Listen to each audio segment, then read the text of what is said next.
Hello, everybody, and welcome to Taking Control, the ADHD podcast on True Story FM. I'm Pete Wright, and I am here with Nikki Kinzer. Hello, everyone. Hello, Pete Wright. Hello, Nikki Kinzer.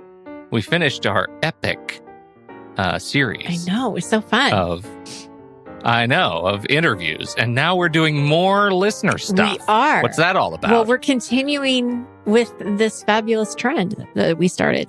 Weirdly, it's like you'd think, all the listeners are writing in with ideas. What do we even do anymore? We talk about them. We sure do. We share 'em. There are so many great ideas that are coming in here. We're talking this week. We're starting our series of unique ADHD strategies that work at least most of the time. So we always have that caveat. Yes. At least most of the time. Yeah, not always. They work a lot, but not always. Yeah. But that's okay because we don't celebrate the other part. We just celebrate when they work and try to get better. And that's what we're going to talk about. Some of these skills Nikki has gone through and done the yeoman's work of actually separating them all and batching them into containers and some kind of boxes and buckets. Things so that we can so we could split them out over a couple of weeks here as we sort through all these wonderful contributions. Today we're going to be talking about task management systems.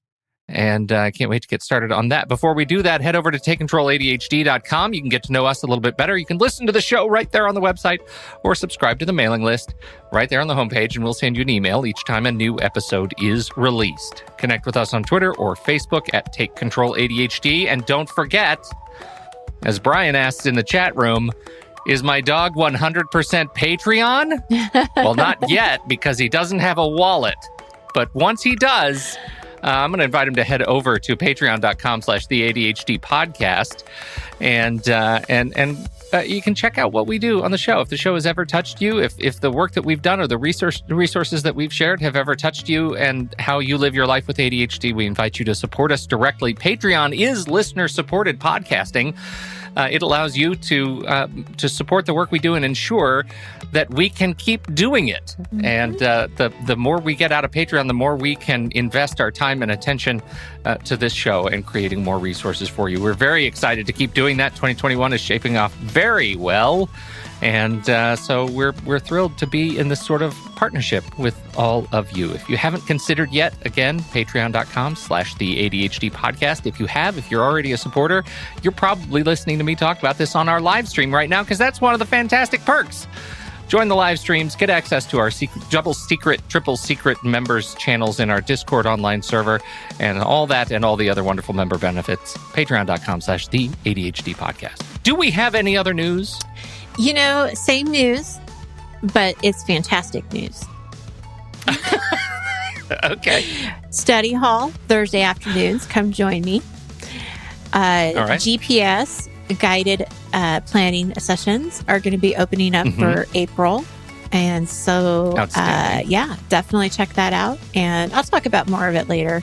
But, I got to throw those 2 cents in, those 2 services. Absolutely, you do. Yeah, I would expect nothing less. And thank you, everybody, for listening to this segment. Don't forget to tip your servers. And now, back to the show.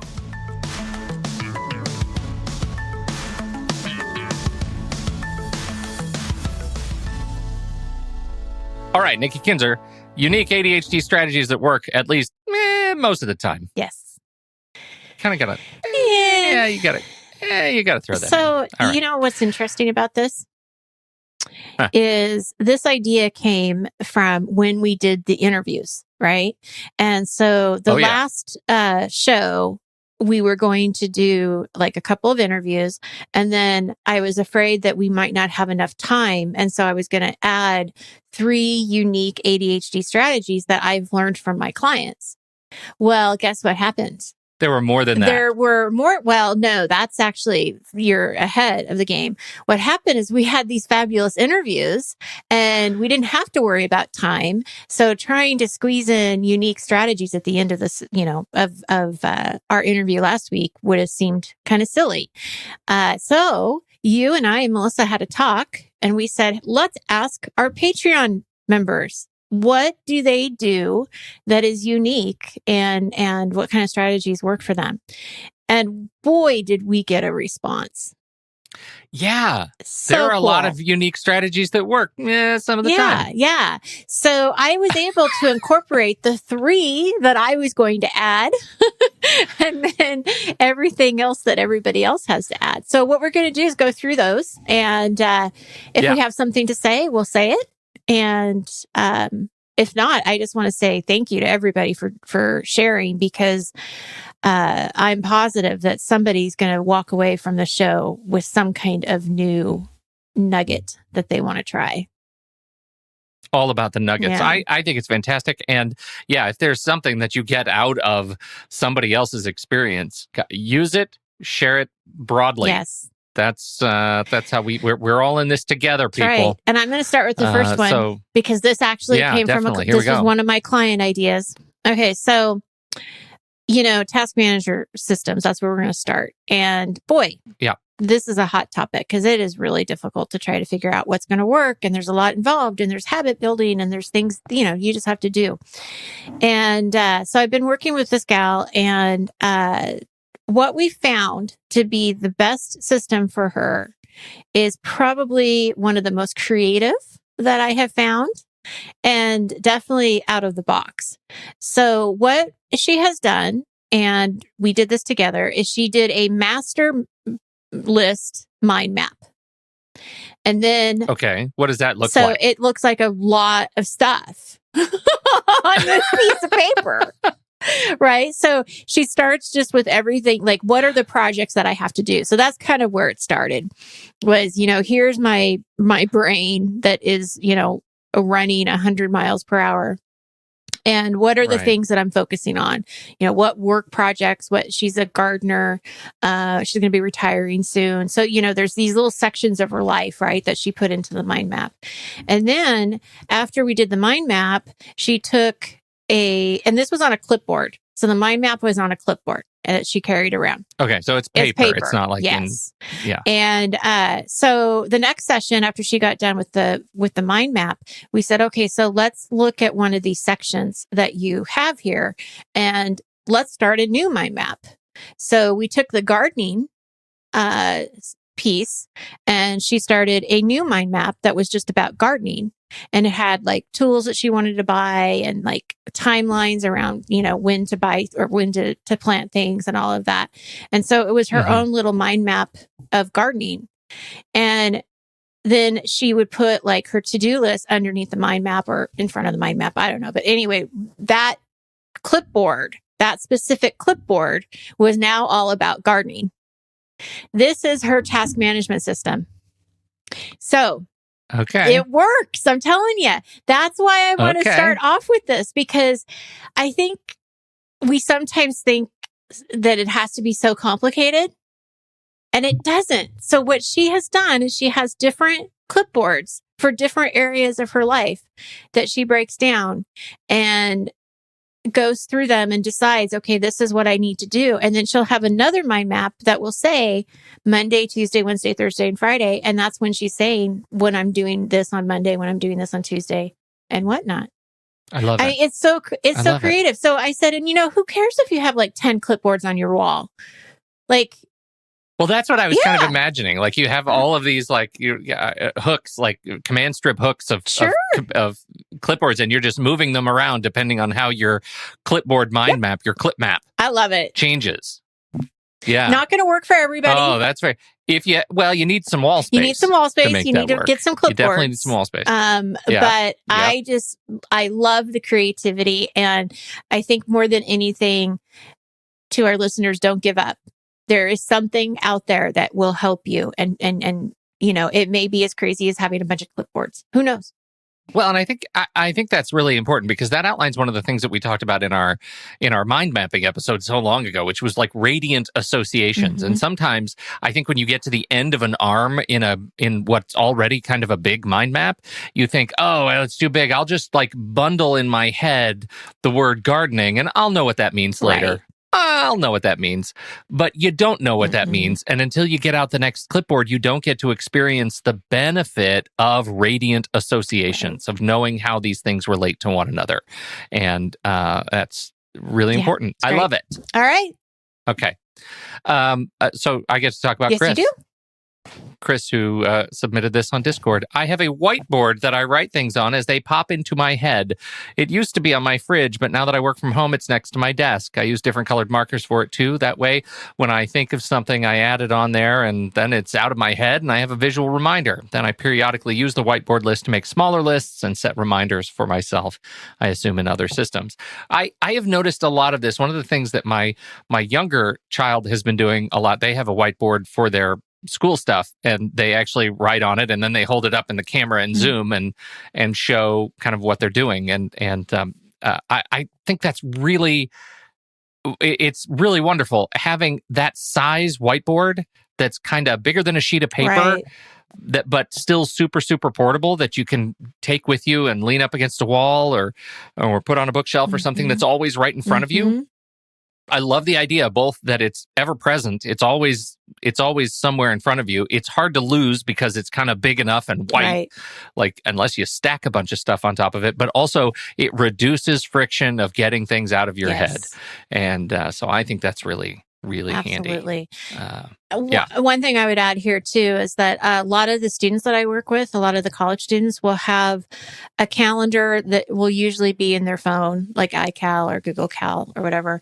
And they'll set all of like the due dates and important dates, in the calendar, but they'll have a whiteboard that they use on a weekly basis. So they'll take what they need to do that week and put it on the whiteboard. And that works. That really works. So again, be creative. What does Carla have to say? So Carla says, I went paperless years ago because I kept losing notes or changing notebooks or forgetting to check them. I have tried a ton of different systems, but in the end, what works best for me is setting alarms on my phone for everything, making lists in my notes app that I can check off, setting reminders for time-sensitive work, and calendars with alarms for appointments and commitments for me and the family. I think Carla has definitely mastered the reminders and the alarms strategy, because you need to have them. Absolutely. And that's a great example. Yeah, I think so too. I think going paperless without having a system that allows you to do this stuff, like remind you to do the important stuff, remind you to pay the right bills at the right time, that it can be a recipe for confusion and loss. And so it's really important those two things go together. Absolutely. I put reminder boards. Is this also Carla? No, this is somebody else that didn't have a name. Somebody else. All right. No name. I put reminder boards, like dry erase boards, in the areas between to make sure I have to look at them as I'm walking past. And I update them with thoughts, grocery lists, to-dos, etc. as I walk by, so that my inconsistency with planning tools has a backup that also can be interacted with by everyone else in the house. I think this is great. I am having a little bit of trouble imagining like how many whiteboards you might have to work with. Do you have a sense of that? No, but I just imagine this hallway of like all clipboards and all whiteboards. And all whiteboards on the other side. Somebody's going to send us that picture. Like, I did both. I nailed this. Yeah. I think and this is where, what works for you, right? Like I feel like if I have too many whiteboards and they're in multiple places, I'm going to start losing track of reviewing them. Yeah, right. Like, I can imagine my house works with a giant whiteboard because there's one, it's in a central location. Everybody has access to it. We all pass it and see it every day, major thoroughfare. If I started putting littler whiteboards on different places, I would not do well. No, and I think that what she's saying, and I don't know how many she or he, I really don't know who this is. So I don't know if they're saying that they have a bunch of them in different places, but I have a sense that they're probably using it the same way that you just explained. And, we have it's kind of like a part of a command center is almost what I'm picturing this, every family member has access to it. And, if you're running out of something, milk, eggs, whatever, that's kind of how I see it. Yeah, me too. How about Heidi? Heidi, I keep a designated notebook for brain dumping right next to me while I work. Heidi, I do the same thing. As as items pop into my mind, I jot them down and I go back to what I was working on. Great idea. So I don't get derailed and sent off in 50 different directions. At the end of the day, I add these items to my master brain dump list. Many of these items may already be on the list, but that's okay. If I jot them down as they pop in my head, then I can deal with them later, while at the same time be reassured that I haven't missed anything. I love that one because, and I don't know that we've ever talked about this. It's okay to write something down twice. Yeah, right. Yeah. Right. You'll sort it out in the brain dump. Like when you go through to actually put stuff in the right places at the right time. Don't worry about having already documented a task or something that you just remembered and just wanted to get it out of your head, because the goal is not to have a clean brain dump list. The goal is to get your head clear. Right. And so that's well, okay. And I love that she talks about having a designated notebook, because I do the same thing. I have this little tiny notebook. I don't know what size this is. It's not a full page. But anytime I'm on the phone with someone and I need to be reminded to do something, I'll put it on here. So what am I looking at right now? I'm looking at calendar, third party. I don't know what that is. See, Okay. There's an important safety tip. Be able to read your own writing. How to remember reminders, to-do list. I'll add projects from reminder to Todoist. Todoist. I don't know. I was talking to you about Todoist. So, okay, scratch. That's not such a great idea. But when all of this is staying in the show, every bit of this is staying in the show. That's brilliant. Yes, it is. But I will tell you that when it does make sense, in fact, I talked to my GPS group about this, because this morning we were, doing our planning, and I had I don't know, maybe 10 of these sheets, that were all torn out. And I had to go through each of them. And these are the ones I saved. I know visually people can't see this, but these are the ones I saved because they mean something. And I can see what they meant. But what I'm going to do with these now is put them into my things. So there is a system. Yeah. It's went on paper. And then I sort it, and now it's going to go into my task management system, except for this one that I have no idea why there's a third party and why there's a calendar and why. Oh, I do know why I need to trust it. I do need to trust my calendar. Yeah. So that's important. Yeah. There you go. Oh, that's really funny. All right. Okay. I've got another anonymous. I have been using the medium method since the beginning of the year, using a paper planner and then copying it over to a digital system. The review copy aspect does seem to help things soak into my brain a bit better. I use Rocketbook for a lot of this because it allows me to send my paper notes and to-dos to the cloud. I use Trello as my Rocketbook destination so I can see everything. And then I can do the rest of the review on my phone, putting to-dos in Todoist, etc. During bath time for the kids, whenever. I thought I'd always be fully digital, but what I've found in the last few years is A, fully digital systems can be too intangible and therefore don't always feel real to me. And B, I like stickers and washi tape and pretty pens and stuff, makes using the planner actually fun. I really like this too. I like all of these strategies, but this, I do like that again, you have to do what works for you, and it's okay to have a combination of things, where you can look at your list and you can put it somewhere. The only thing I would be careful of, and I would be really curious to know how she uses Trello and Todoist, because it seems like it's a little bit repetitive. So I would want to know what she's doing there. But with that being said, I think that when you do use different things, different systems to manage your tasks, just be really clear with what each thing is there for you to do. So for example, if you're going to use Todoist, but you're also going to use a paper planner, what are you doing in Todoist? What are you doing in the paper planner?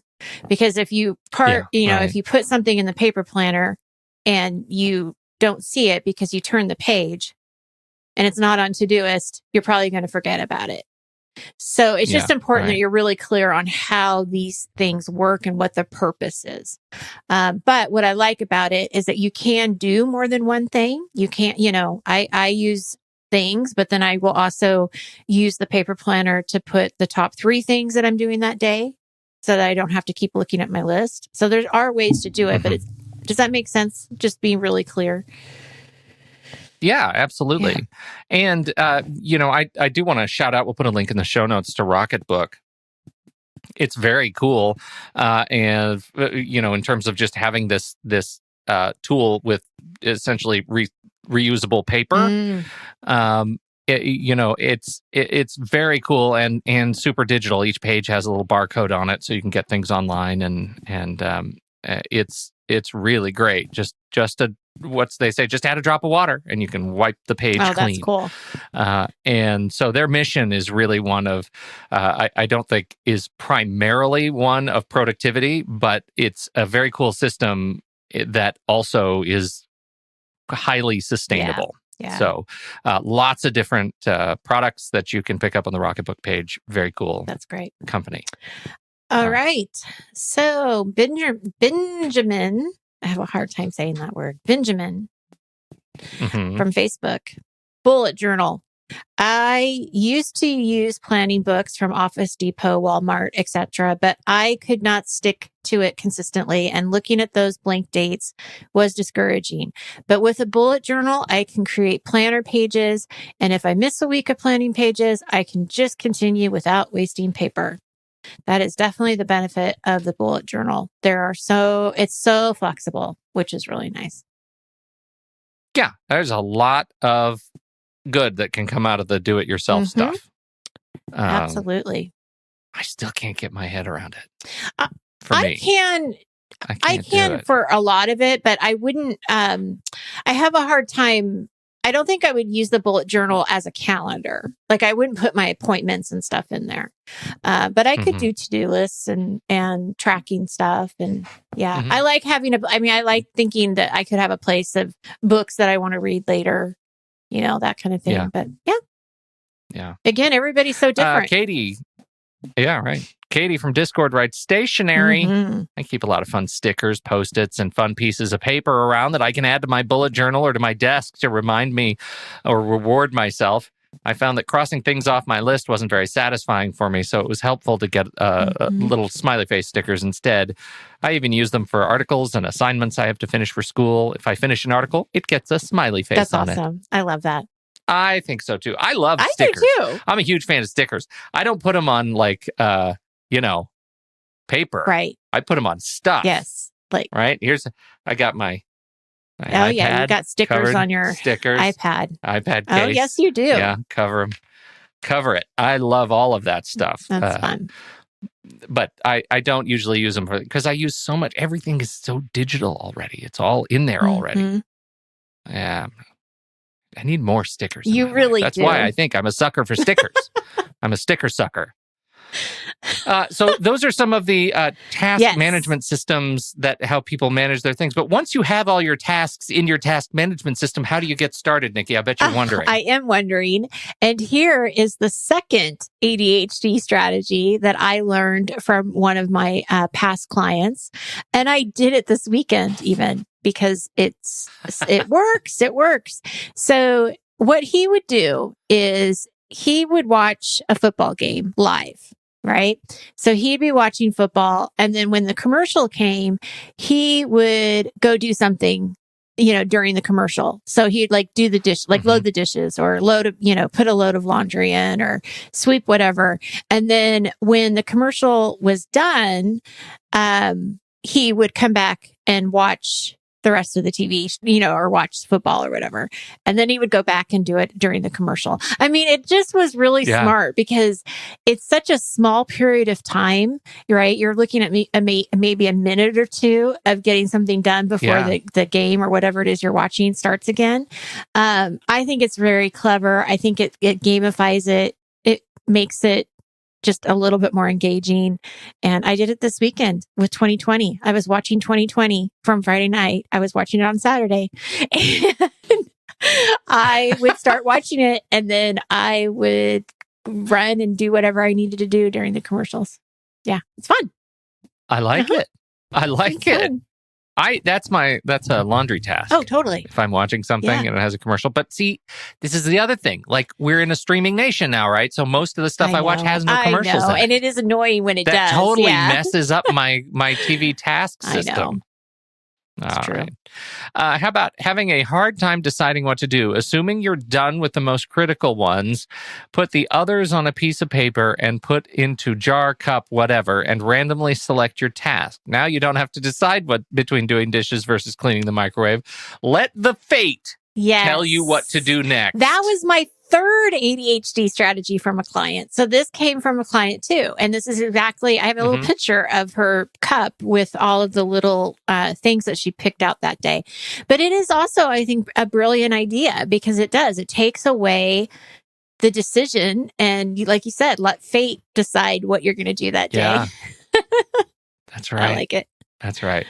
I wonder if you should put like in the mix, like a get out of jail free card where you just decide, take it out. It says, don't do anything. I love that idea. And then you're free. That's the one thing that you get to, but I think to make that work, you'd have to put like empty the dishwasher in there 3 times. Right.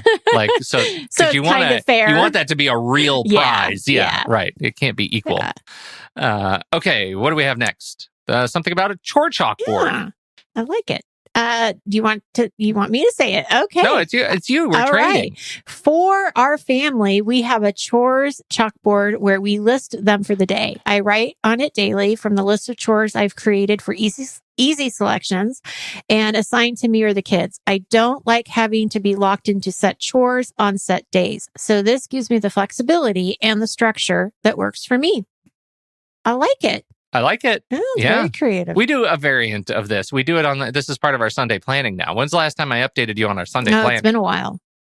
Yeah. So now we have, because we have 2 dog walks, one in the morning, one in the evening. We have making dinner for the family and cleaning up dinner afterwards and doing the dishes and putting them all away. And so those are the 4 big tasks on any given day. And we each just divvy them up on Sunday. So I know on any given day when I'm cooking, cleaning, dog walking in the morning, dog walking in the afternoon. That's great. Everyone has the same part. Even my son now will make dinner for the whole family if it's his night. And it's always waffles and scrambled eggs. Always. That's awesome. Waffles and scrambled eggs for dinner. So, but it's really great to have that planned out for the week and have it all documented on the whiteboard so we know exactly who's doing what when. It removes so much stress having those assignments taken care of just in terms of family planning. That's great. There you go. Love that. One thing that really helps when I'm really struggling to do anything at all, I'm physically able-bodied. So if I have stuff to do, but I'm absolutely stuck on couch inertia, I stop telling myself I should go wash the dishes or even I really need to go use the bathroom. And I tell myself instead, I can stand up. It's just an undeniable statement of fact. The physically getting up part is easy for me. I don't worry about what seemingly hard thing comes next. I can just get up. Once I've broken the inertia, doing the next thing usually doesn't seem hard anymore. I like that. Perspective resetting. Yes, it is. And I remember, I haven't done this in a long time, but I remember, I think when we were way back when we lived in Portland, my husband and I would wake up the alarm would go off and we'd kind of just sit there. And then I remember counting. I'd say, okay, I'll count to 5 and then I have to get up. And that just reminded me of that. Like I remember counting. Right. Inertia. Yeah. And then I'm like, okay, totally. I'm up. But yeah, it's great.